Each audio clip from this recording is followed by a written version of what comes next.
qui s'est déroulée samedi matin à Paris. Là, c'est une scène qui a été très relayée sur les réseaux sociaux. C'est une voiture qui ne marque pas l'arrêt, un passage piéton, qui frôle un malvoyant accompagné d'une personne. Regardez ce qui se passe. L'automobiliste descend de sa voiture pour aller frapper le malvoyant. Voilà, regardez, c'est complètement fou, voilà. Ça, c'est lui, là? L'automobiliste, voilà, sort et s'en prend au malvoyant.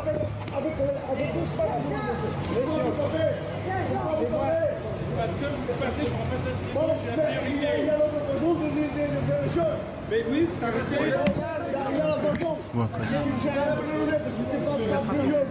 je prends, moi. Non.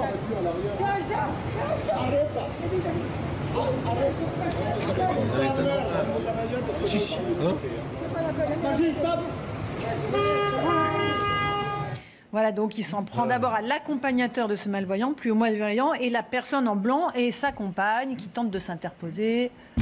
Voilà, en vain. Patrick Klugman. Je suis obligé à ce moment-là de notre discussion de vous dire quand même que quand il y a certaines politiques locales pour réduire la place de la voiture qui font hurler parfois. C'est pas le sujet, là. Mais c'est pas le sujet, mais si. Là, il y a quelque chose, l'automobiliste que nous sommes, il y a quelque chose de violent dans l'auto. Voilà, aller s'en prendre à un aveugle et son accompagnant. Là, on est sur le bout du chemin.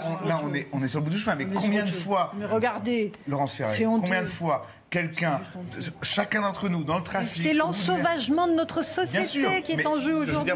Pourquoi est-ce que cette activité-là génère autant de nuisances et autant de violence? Alors David, aux États-Unis, il y a un terme pour ça s'appelle road rage, la rage de la route. Et ça, on n'est pas des bêtes. Moi, je ne suis pas entièrement d'accord. Je vois ce que vous voulez dire. Et ça a été d'ailleurs évoqué, cet argument, lorsqu'il y a eu cet accident mortel sur les quais de Seine, récemment, avec un chauffeur de bus, là encore, qui devient fou.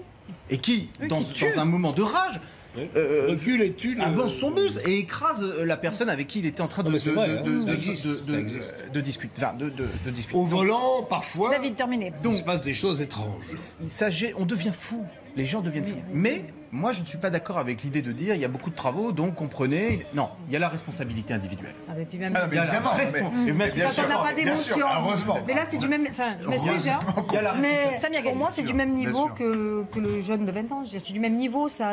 Attendez, quand vous avez une personne aveugle, l'accompagnant, comment on peut. Enfin, il est où l'émotion? Il avait bu, à mon avis. On est face à des gens. On est face à des gens. Malheureusement, la violence. Et je vous rappelle que refuser la priorité à un piéton, quelle que soit sa condition, coûte 6 points de permis. Ah oui, bien sûr. Mais là, j'espère que c'est pas qu'une 6 points. Oui, on espère bien que c'est pas ça.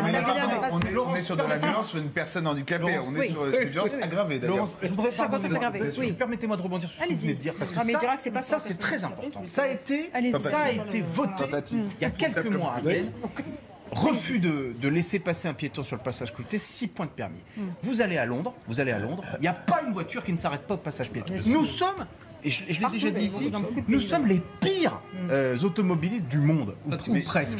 Incivique, une incapacité de partager l'espace routier. Et c'est là où la surpopulation dans les rues de Paris devient ingérable. Parce que nous sommes incapables de partager l'espace. Vous le disiez, l'ensauvagement de notre société. Vous avez entièrement raison. Et sur je finis en 15 secondes, les passages cloutés, comment se fait-il, moi je pose la question, que ce ne soit pas sanctionné? Pourquoi n'y a-t-il pas des contrôles comme il y en a pour la vitesse? Il y en a, pas systématique, mais franchement, je n'en vois jamais. Et dans Paris, vous ne pouvez pas traverser. Il y a des radars de franchissement. Vous traversez avec vos enfants. Il n'y a personne qui vous laisse passer jamais. C'est très dangereux de traverser la route dans beaucoup de boulevards parisiens. Et donc, je ne comprends pas. Étant donné qu'on a fait passer une loi, il y a 6 points, il y a une sanction. Est-ce que cette affaire va avoir une suite? Est-ce qu'il a été arrêté? On sait s'il a été arrêté. La plainte a été déposée ou pas? Je ne sais pas. L'accompagnateur a porté plainte. Effectivement. Mais logiquement, je pense qu'ils ont quand même eu le temps de relever le numéro de la voiture. Oui, ça doit être le numéro de la voiture est lisible. Je partage une bonne partie de ce qui a été dit sur ce plateau. Les images qu'on voit sont insupportables. Je partage l'agacement qui est exprimé contre la rage d'une partie et l'agressivité d'une partie des automobilistes. En tant que piéton, j'en fais les frais, ça m'arrive d'en faire les frais. Et là, ce qu'on voit, au-delà de la question des automobilistes, et c'est une violence à l'égard d'une personne handicapée, c'est évidemment insoutenable. En revanche, là où moi j'ai un point de désaccord, et c'est toujours le même, c'est sur le bandeau qu'on voit à l'écran avec marqué « Notre société livrée à l'ensauvagement ». Et je crois que là, on a un biais subjectif. Parce que sur le temps long, les violences entre personnes et à l'égard des personnes recule. Donc et au contraire, les conflits, oui, ont tendance à se judiciariser. Il y a 20 ou 30 ans, un conflit entre particuliers, ça se réglait à coups de poing. Aujourd'hui, un conflit entre particuliers, la plupart du temps, ça se règle au tribunal d'instance. Donc on est dans une société qui se judiciarise sur le temps long, avec une diminution. Attends, juste j'y vais. Oui, bien sûr. Sur le temps long, la violence à l'égard des personnes recule très significativement. Donc c'est quoi la différence aujourd'hui? Pourquoi est-ce qu'on a cette impression d'une société qui se sent sauvage? C'est parce qu'on a aujourd'hui tous et toutes une caméra dans notre poche et qu'on a les réseaux sociaux. Ce genre de phénomène, en fait, ça a toujours existé, mais on le voyait pas. Ça n'était pas relayé plusieurs millions de fois. Donc attention à cette illusion qui pousse à dire c'était mieux avant, notre société sans sauvage, c'est terrible. Non, la société, elle a toujours été violente. Elle l'est de moins en moins. En revanche, aujourd'hui, les violences, effectivement, sont médiatisées. Et elles deviennent insupportables. Et c'est bien parce que du coup, on en parle. Non, mais c'est bien qu'elles soient aussi filmées parce que ça montre aussi, ça peut choquer. Parce que il y a des personnes qui peuvent se retrouver dans ce genre de situation, qui peuvent avoir ce comportement et qui peut-être à froid réfléchissent en se disant faut que je fasse attention parce que je peux me retrouver dans la même situation. Il y a une chose qui me choque un petit peu, ou qui m'agace, mais c'est peut-être pas trop tard. J'aurais aimé, dans cette affaire, parce que toutes ces images, on les a tous vues, que le parquet de Paris, tout simplement, s'autosaisisse et fasse un communiqué en disant on a ouvert une enquête préliminaire, plainte ou pas plainte, et voilà, appel à témoins et on recherche. Et ça, je trouve ça très étonnant que ça n'ait pas eu lieu. Ça, je me suis souvent posé la question, puisque le procureur de la République, ça a été fait, c'est pas possible. Il n'a pas besoin qu'une plainte soit déposée. Absolument pas. D'accord, vous confirmez, pour enclencher, puisqu'il représente la société. Il y a l'opportunité des poursuites. Mais ça, je me suis souvent posé la question, je profite de votre présence si vous m'autorisez, Laurence, comment se fait-il que ce ne soit pas plus fréquemment le cas, cette autosaisie? Mais non, c'est extrêmement fréquent. Ça arrive plusieurs dizaines voire centaines de fois par jour. Mais lorsqu'on voit ce genre en l'occurrence, je ne me l'explique pas. Alors peut-être que ça a été fait, qu'ils n'ont pas communiqué, ça serait étonnant. Et peut-être qu'ils vont le faire. Et voilà. J'espère qu'ils vont le faire. Hein. Oui, voilà. Parce que c'est important aussi. Moi là, je suis d'accord avec vous. Sur la personne handicapée. Voilà. Non, mais au-delà, même si ce n'était pas une personne handicapée, mais même si c'est. Attendez, vous ne pouvez pas, parce que vous traversez au passage piéton, que vous êtes quand même. Le piéton, il est en règle. Lui, il traverse là où il faut. C'est le véhicule qui ne s'arrête pas. Et c'est en plus le type qui fait la faute, qui se lève, qui sort de son véhicule pour frapper. Je crois que j'espère que dans ce cas-là, effectivement, le parquet doit s'autosaisir de ce genre d'affaires. Parce que c'est important aussi de montrer que c'est tout de suite, lorsque ces images, parce qu'il faut qu'elles servent à quelque chose, c'est que si on montre quand on peut être filmé, et justement tout le monde peut être filmé à tout moment, c'est de se comporter peut-être différemment. Je vais me permettre d'ajouter que j'ai une pensée pour la compagne de cet homme violent, qui, on imagine son niveau de violence en pleine rue contre un malvoyant. Je n'ose pas imaginer ce qu'elle vit chez elle. Parce qu'elle était là, on la voit. C'était la personne en blanc. D'ailleurs, elle s'en prend une, je crois qu'elle s'en prend une, bien sûr. C'est elle qui est là avec le petit imperméable blanc, qui tente de s'interposer entre son compagnon et le malvoyant et son. Il y a sur la vidéo un passage intéressant par rapport au débat que vous menez, Laurence, c'est que qu'est-ce qui déclenche en réalité la rage du conducteur? J'ai le sentiment que c'est parce que l'accompagnant tape juste sur le toit de la voiture. A tapé pour exprimer. Parce qu'il le roule sur les pieds ou quasiment. Signaler qu'il n'était pas dans un comportement correct, il tapote sur le toit de la voiture. Mais c'est normal, il a eu peur, l'accompagnant, il a une personne aveugle. La canne a été. Non, mais ce que je veux dire, Madame la sénatrice. C'est la réaction de l'accompagnant, c'est normal. On tapote sur le toit de votre voiture. C'est rien. Et ça déclenche c'est ça qui est grave. Une rage incontrôlable et la volonté de frapper. Mais là, vous dites ça, mais moi, je vais vous dire combien de fois à Marseille, quand les gens s'énervent, ils sont armés, sortent. Vous pouvez pas, par exemple, quand vous êtes à Marseille, vous klaxonnez pas. Vous avez peur de klaxonner. Vous avez peur de demander, les gens ils discutent, vous restez des fois 5 minutes, ils finissent la discussion et vous attendez. Parce que si vous avez le malheur de lui klaxonner parce que tout simplement la discussion elle doit être terminée, vous prenez le risque de vous prendre, de vous faire agresser, vous le faites pas. Donc vous dites rien. Et il faut le savoir, c'est parce que quand on dit que ça a diminué, c'est parce qu'il y a beaucoup de gens aussi qui n'osent même plus aller déposer une plainte. La faillite de l'état de droit. Et c'est insupportable, puisque la route, elle est intéressante à cet égard en réalité. Parce que la route, c'est l'expression la plus visible, celle qu'on vit tous les jours. Non, c'est le civisme, c'est pas l'état de droit. Si, c'est l'état de droit. Parce que l'état de droit, il dit, le plus faible doit être en sécurité face au plus fort. Ah oui, ça je suis d'accord. Mais là, en l'occurrence, c'est le civisme. Après, ce qui se passe ou ce qui ne se passe pas, c'est l'état de droit. C'est pas qu'une question de civisme. C'est quand vous ne pouvez plus klaxonner parce qu'on vous bloque le chemin, on vous bloque la route, l'État, les gens sont peut-être armés. Est là pour vous garantir la liberté. Non mais c'est ça, moi j'espère que Clément a raison, mais je suis pas sûr que tu aies raison. Et que la société... Malheureusement. Tu peux prendre une balle pour un téléphone. Voilà. Mais... Tu peux prendre un mauvais coup pour un regard.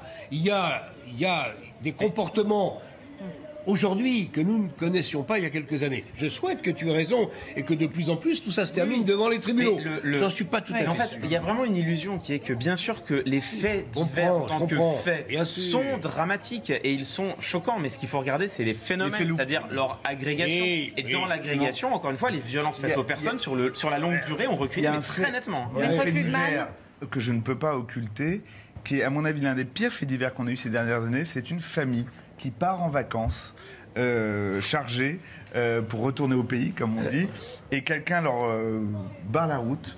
Et c'est d'ailleurs le chauffeur qui sera l'agresseur.